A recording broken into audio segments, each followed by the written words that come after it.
Assalamualaikum warahmatullahi wabarakatuh. Di sini saya akan menjelaskan tentang materi diksi pilihan kata, homofin, homofom, homograf, antonim, kata umum, dan kata khusus. Ya, kita mulai dari pengertian diksi. Diksi adalah pilihan kata yang tepat dan selaras dalam penggunaannya untuk mengungkapkan gagasan sehingga diperoleh efek tertentu seperti yang diharapkan. Penggunaan kata tepat pilihan kata ini dipengaruhi oleh kemampuan pengetahuan bahasa yang terkait dengan kemampuan mengetahui, memahami, menguasai, dan menggunakan sejumlah kosakata secara aktif yang dapat mengungkapkan gagasan secara tepat sehingga mampu mengkomunikasikannya secara efektif kepada pembaca atau pendengar. Sehingga dapat disimpulkan diksi merupakan pilihan kata yang tepat dan selaras dalam mewakili perasaan yang nyata dalam pola sebuah kalimat. Indikator ketepatan pilihan kata tersebut adalah sebagai berikut. Yang pertama, mengkomunikasikan gagasan berdasarkan pilihan kata yang tepat dan sesuai berdasarkan kaidah bahasa Indonesia yang baik dan benar. 2. Menghasilkan penafsiran atau pemaknaan yang tepat, tidak ambigu dan tidak menyebabkan salah paham. 3. Menghasilkan respon pembaca atau pendengar sesuai harapan penulis atau pembicara. 4. Menghasilkan target komunikasi yang diharapkan. Diksi dalam pembuatan karya sastra memiliki beberapa fungsi sebagai berikut. Pertama, membuat orang yang membaca ataupun mendengarkan karya-karya sastra menjadi lebih paham mengenai apa yang ingin disampaikan oleh pengarang. Kedua, membuat komunikasi menjadi lebih efektif. Ketiga, berdasarkan sifatnya, makna dapat dibedakan atas dua macam. Yang pertama itu makna denotasi, di mana memiliki arti makna kata yang sesuai dengan hasil observasi panca indera dan tidak menimbulkan penafsiran lain. Makna denotasi disebut juga sebagai makna sebenarnya. Kedua, makna konotasi, yang artinya makna kata yang tidak sesuai dengan hasil observasi panca indera dan menimbulkan penafsiran lain. Makna konotasi disebut juga sebagai makna kias atau makna kontekstual. Perubahan makna, yaitu menyempit, mencakup makna sekarang lebih sempit daripada makna dahulu. Berdasarkan nilai rasa, perubahan makna dibedakan atas ameliorasi, yang dimana artinya perubahan makna ke tingkat yang lebih tinggi. Artinya itu baru dirasakan lebih baik dari arti sebelumnya. Pergeseran makna dibedakan atas dua macam. Yang pertama, asosiasi. Asosiasi adalah pergeseran makna yang terjadi karena adanya persamaan sifat. Contohnya, Fitri menyikat giginya sampai bersih. Kedua, sinestesia. Sinestesia adalah perubahan makna akibat adanya pertukaran tanggapan antara dua indera yang berbeda. Contohnya, kue itu rasanya pedas sekali. Fungsi diksi.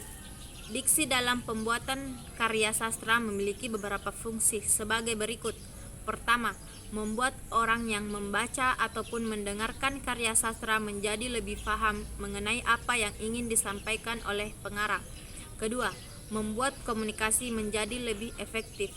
Ketiga, melambangkan ekspresi yang ada dalam gagasan secara verbal, tertulis, ataupun terucap. Keempat, membentuk ekspresi ataupun gagasan yang tepat sehingga dapat menyenangkan pendengar ataupun pembacanya. Antonim. Antonim adalah suatu kata yang artinya berlawanan satu sama lain. Antonim disebut juga dengan lawan kata.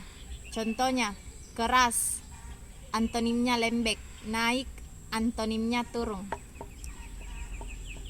Dan yang ketiga yaitu homonim. Homonim adalah suatu kata yang memiliki makna yang berbeda, tetapi lafal atau ejaannya sama. Jika lafal sama disebut homograf, namun jika yang sama adalah ejaannya maka disebut homofom. Contoh kata amplop, Untuk mengirim surat ke Bapak Presiden, kita harus menggunakan amplop. Amplop sama dengan amplop. Homonim. Homonim adalah suatu kata yang memiliki makna yang berbeda, tetapi lafal atau ejaannya sama. Contohnya, agar bisa diterima menjadi PNS, ia memberi amplop kepada para pejabat. Amplop sama dengan sogokan atau uang pelicin. Homofom. Homofom merupakan kata-kata yang memiliki bunyi yang sama akan tetapi makna yang berbeda. Contohnya, bang dan bang. Yang terakhir, homograf. Homograf merupakan kata yang memiliki tulisan sama akan tetapi memiliki arti dan bunyi yang berbeda. Contoh, apel. Apel itu buah dan apel seperti pada istilah apel pagi upacara hari Senin. Selanjutnya, saya akan menjelaskan tentang kata umum dan kata khusus. Kata umum dan kata khusus adalah pembahasan utama materi pelajaran bahasa Indonesia yang akan dijelaskan secara lengkap pada materi berikut ini.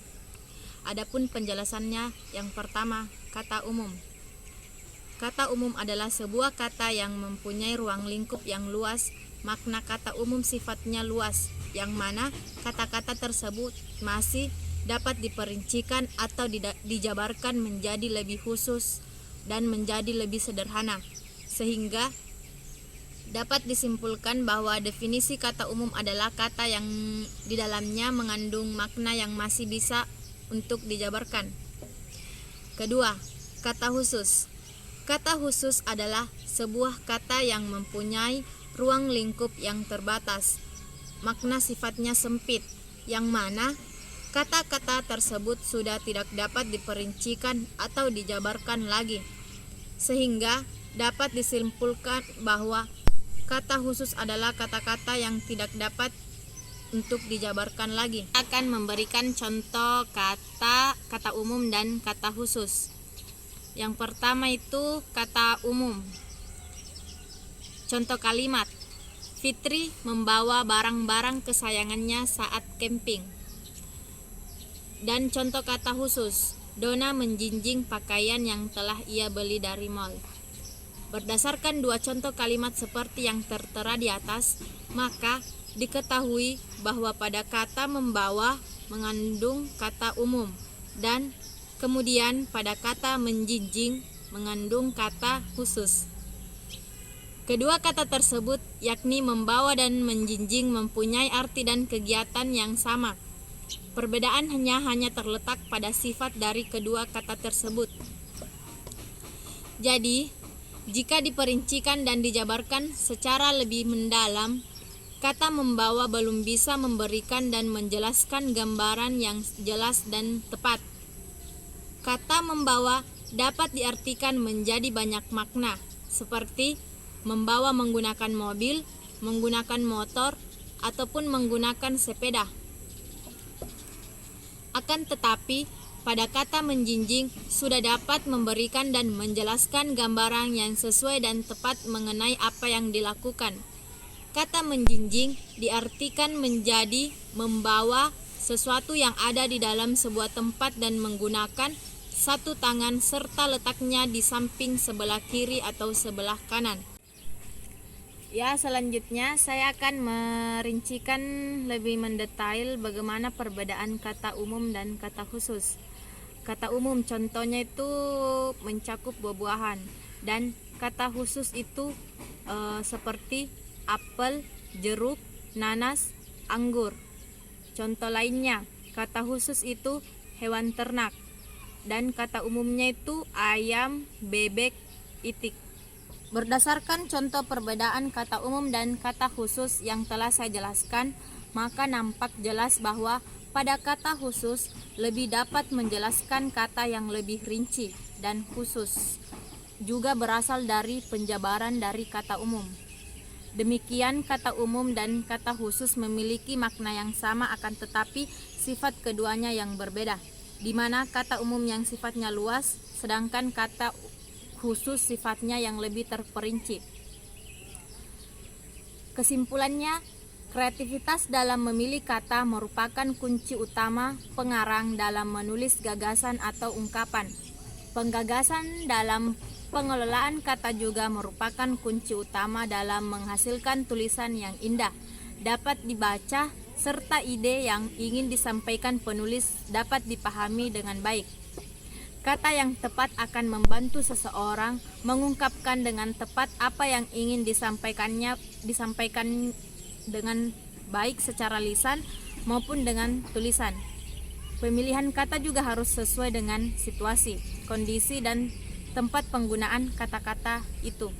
Pembentukan kata atau istilah adalah kata yang mengungkapkan makna konsep, proses, keadaan, atau sifat yang khas dalam bidang tertentu. Berdasarkan kesimpulan di atas, maka dapat disimpulkan bahwa diksi mempunyai persamaan, yaitu sama-sama penulis ingin menyampaikan sesuatu di hasil karya tulisannya dengan maksud agar pembaca dapat memahami maksud dan tujuan penulis. Sekian.